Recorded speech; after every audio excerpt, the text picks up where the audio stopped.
Thank you very much. How are you guys doing tonight? Especially the front row. How are you doing? You've been pissing everybody off for about an hour now, so I appreciate you coming. Enjoying it. Yeah, no, thanks. So me and my girlfriend, we just moved here from New Zealand to Sydney. Hence the support crew turning up for our first bit in Sydney, so that's been good. Are there any Kiwis in the house? Where are you guys at? I'm in. I know there's at least two, but there's like one other guy. There's nobody. No, He cool. gone. He gone. One thing we've been liking about Sydney is we like to pay more for the same shit. It's been great that way. Like, we've spent more on rent here than Donald Trump has spent on sex workers. And yeah, it's a huge amount.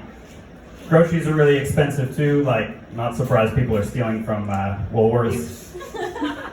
We had to buy toilet paper secondhand the other day. Yeah, the shit we've had to deal with. It's been pretty remarkable. No, I think the difference in price between here and New Zealand comes down to the way things are taxed, because Coca-Cola is a lot cheaper here, but Coke's more expensive. So that's been kind of weird.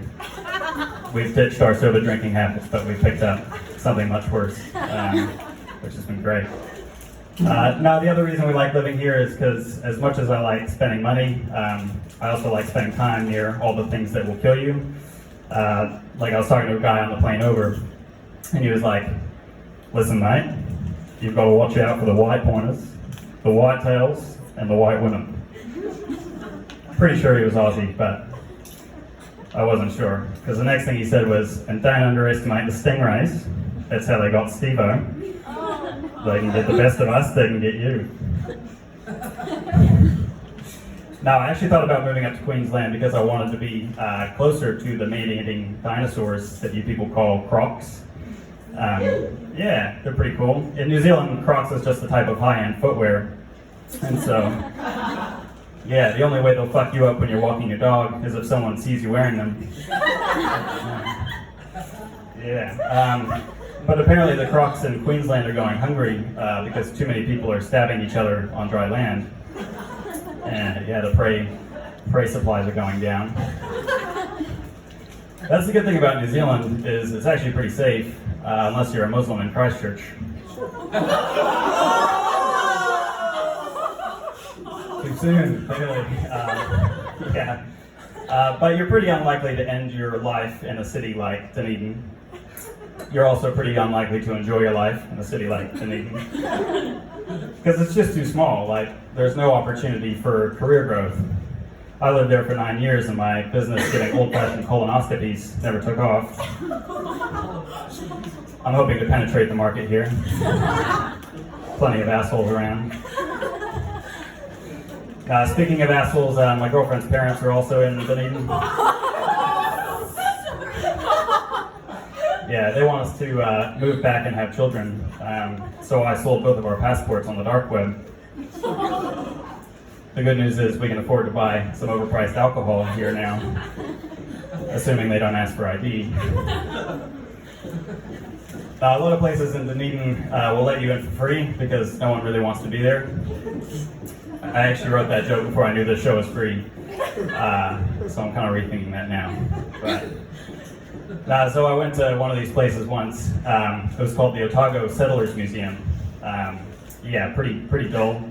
I didn't go because I wanted to learn about the people who settled New Zealand. If I wanted to know more about white guys who couldn't make it in the UK, I'd buy Prince Harry's book. Yeah, I just went because I basically had no other options. Like, the only other activity in Otago is to watch sheep shearing. Sheep shearing's like New Zealand's version of Ed Sheeran, for those who don't know. Except it sounds less like a sheep being held down and shaved. So it can be a bit more pleasant. But also my dad's a Kiwi, and he said that I might be related to one of the settlers. And so I was like, oh, okay, I can claim one of the artifacts as inheritance maybe. I've always wanted a horse-drawn carriage. I think it might be just what the colonoscopy business needs. Some hard wooden seating. But yeah, we went into the museum, my girlfriend and I, and as we were walking in, I was like, can you walk a little ways behind me?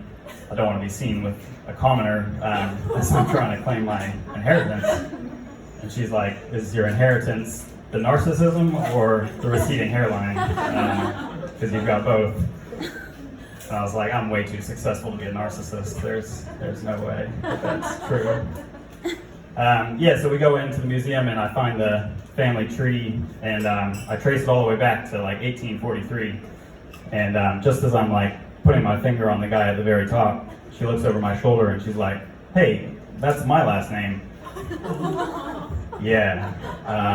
So it turns out that Eden is so small that she's also related to a settler, and he's our great-great-great-grandfather. Yeah, but me and my third cousin probably will stay in Sydney for a while. I think.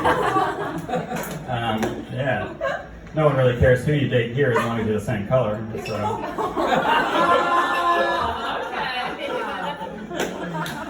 No, I mean, no one in Sydney really cares about heritage. Like, you guys are just stoked as long as your relative wasn't one of the prisoners, right? Like, that's what everyone in New Zealand says. Going to the Settlers Museum in Australia is like watching an episode of Prison Break. You're not sure who's a rapist and who's a murderer. Who's doing what. Nah, that's what everyone in New Zealand says is, you know, they're all descended from a penal colony. I'm like, I've had a penal colony. It doesn't make you a racist, it just makes it hard to pee for a few weeks. But yeah, no, I think Australia's pretty woke. Like, there's an organization called Standing for Women. Have you guys heard of that? Yeah, don't look it up.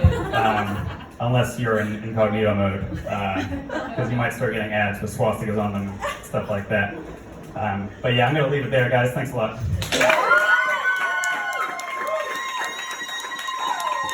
Give it up for Liam, everybody.